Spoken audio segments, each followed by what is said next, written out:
আসসালামু আলাইকুম। সেনাবাহিনীর একটি অংশ নাকি পুরো দেশকে ধ্বংস করার জন্য গভীর ষড়যন্ত্র করছে এবং 2024-এর 5 আগস্টের পর সেনা কর্মকর্তাদের অনেকেই নাকি জামাত নেতাদের পা ধরেছিল বাঁচার জন্য। কারা সেই নেতারা, আর সেনাবাহিনীর একটি অংশ কীভাবে দেশকে ষড়যন্ত্রের মাধ্যমে ধ্বংস করার জন্য উঠে পড়ে লেগেছে? যে মন্তব্যগুলো একটু আগে করলাম সেটি হচ্ছে জামাতের অন্যতম এক নেতা, ঢাকা 17 আসন থেকে যিনি এমপি প্রার্থী হয়েছেন, তারেক রহমানের প্রতিদ্বন্দ্বিতা করছেন শমা খালিদুজ্জামানের।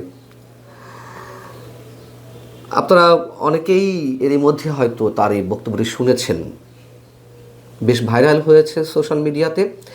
তিনি যে ভাষায় কথা বলেছেন, যে শব্দগুলো উচ্চারণ করেছেন, নিঃসন্দেহে জামাতের একজন প্রার্থীর মানে এমপি নির্বাচিত হওয়ার আগেই একজন নেতার যে ঔদ্ধত্য, অপরিণামদর্শিতা এবং সেনাবাহিনীকে হুমকি দেওয়ার মতো ক্ষমতা যে জামাতের আছে, তারই অনেক কিছু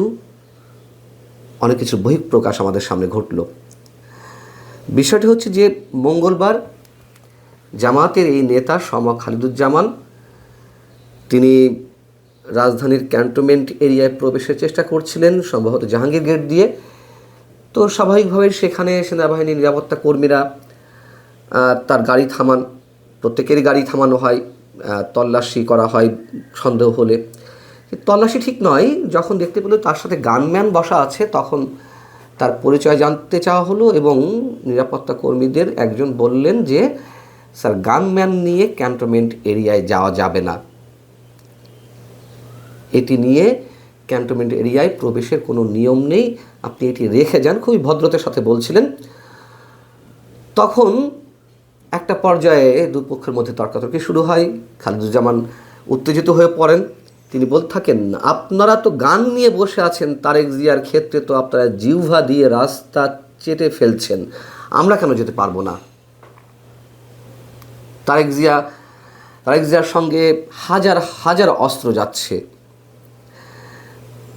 প্রথম কথা হচ্ছে যে তারেক রহমানের জন্য যদি সেনা সদস্যরা জিহ্বা দিয়ে রাস্তা পরিষ্কার করে থাকেন, খুব স্বাভাবিকভাবেই আমরা মনে করি অবশ্যই অন্য অন্য দলের নেতাদের জন্য সেনাবাহিনীর সদস্যদের এটি করা উচিত। আসলে কি বিষয়গুলো তেমন কিছু ঘটেছে?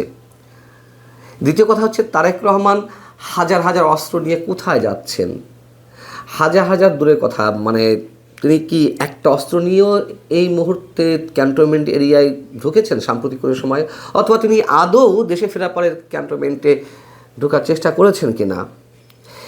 আমাদের দুর্ভাগ্য যে একজন এমপি ক্যান্ডিডেট, তার এটুকু সাধারণ জ্ঞান নেই যে একজন সিভিলিয়ান হয়ে, একজন সাধারণ নাগরিক হয়ে অস্ত্র নিয়ে ক্যান্টনমেন্ট এরিয়ায় প্রবেশের কোনো ধরনের কোনো সুযোগ নেই, এটি তার বোধগম্যতার বাইরে। তিনি আবার সংসদ সদস্য প্রার্থী হয়ে লড়ছেন তারেক রহমানের বিরুদ্ধে ঢাকা 17 আসন থেকে। তো তর্কাতর্কির একটা পর্যায়ে শমা খালিদুজ্জামান বলছেন যে আপনারা পরিকল্পিতভাবে দেশটাকে ধ্বংসের দিকে নিয়ে যাচ্ছেন, পরিকল্পিতভাবে ধ্বংস করছেন। দিস ইজ টোটালি, কিছু অফিসারের জন্য সেনাবাহিনী বিতর্কিত হচ্ছে। 1.5 বছর ধরে 2024-এর 5 আগস্টের পর থেকে জামাতের যারা সঙ্গী, জামাত মনোভাবাপন্ন যেই দলগুলো রয়েছে, তাদের নেতারা যে বিভিন্নভাবে সেনাবাহিনীকে আক্রমণ করে আসছে, ক্যান্টনমেন্ট উড়িয়ে দেওয়া হবে, ক্যান্টনমেন্ট গুড়িয়ে দেওয়া হবে, নানান ধরনের হুমকি দিয়ে আসছে। আমরা দেখছি নির্বাচনের ঠিক আগ মুহূর্তেও জামাতের একজন প্রভাবশালী নেতা ঠিক একই ভাষায় কথা বলছেন। তিনি বলছেন যে ওই সময় বলতে থাকেন, আপনারা তো আমাকে আটকে রেখেছেন, সেনাবাহিনী দেশের সম্পদ, এই সম্পদকে আপনারা বিতর্কিত করছেন ব্যক্তি স্বার্থে সরকারকে ও প্রশাসনকে আপনারা বিতর্কিত করছেন। সেনাবাহিনী নাকি সব কিছু করছে, একটা ডিসঅ্যাপয়েন্টিং সিচুয়েশন করে রেখেছেন সারা দেশে, আপনাদের জন্য তাড়াতাড়ি দেশটা উশৃঙ্খল হবে। উশৃঙ্খল কারা করছে? হ্যাঁ, সেনাবাহিনীর বিরুদ্ধে অনেকের অভিযোগ থাকতে পারে যে মব নিয়ন্ত্রণ করতে পারেনি, মব ভায়োলেন্স তারা রুখতে পারেনি, কোথাও কোথাও সেনা সদস্যরা যারা দায়িত্বে আছেন মাঠ পর্যায়ে তারা দেখছেন, কিছু করছেন না। কিন্তু সেই মব ভায়োলেন্সটি কারা করছে, পুরো বাংলাদেশকে উল্টে পাল্টে বিশৃঙ্খল অবস্থায় কারা ফেলছে? ওই নিরাপত্তা কর্মী যখন বাধ্য হয়ে তার এক ঊর্ধ্বতন কর্মকর্তাকে ফোন দিলেন যে স্যার পারা যাচ্ছে না, একজন গানম্যান নিয়ে ঢুকে যাচ্ছে, স্যার আমি কী করবো, অ্যালাউ করবো কি না, তখন মোবাইল ফোনে ওই কর্মকর্তার সঙ্গে মিস্টার খালিদুজ্জামান তিনি কথা বলতে চান, কথা বলার সুযোগ দেওয়া হয়। তখন তাকেও বলতে থাকেন যে আমাকে তো নির্বাচন কমিশন থেকে নিরাপত্তার জন্য গানম্যান দেওয়া হয়েছে, আবার আপনি আমাকে যেতে দেবেন না কেন?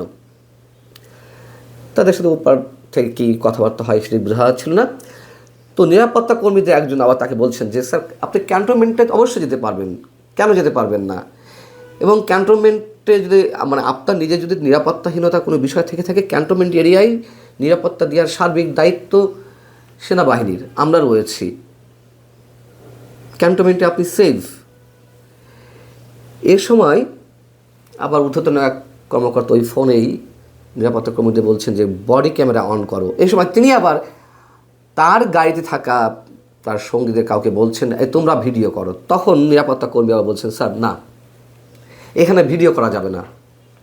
এই প্রসঙ্গটি এই কারণে নিয়ে আসলাম যে মানে কতটা অজ্ঞতা সম্পন্ন একজন ব্যক্তি এমপি হতে পারে। এমপি কারা হতে পারেন না পারেন সেটি আমরা জানি। এর আগের সংসদ সদস্য যারা ছিলেন তাদের মধ্যেও যে কতজন অক্ষর জ্ঞান সম্পন্ন ছিলেন, কতটা সুশিক্ষিত ছিলেন, স্বশিক্ষিত ছিলেন, কতটা আইন প্রণয়নের ক্ষমতা তাদের ছিল, সেগুলো তো নিশ্চয়ই আর বলার অপেক্ষা রাখে না।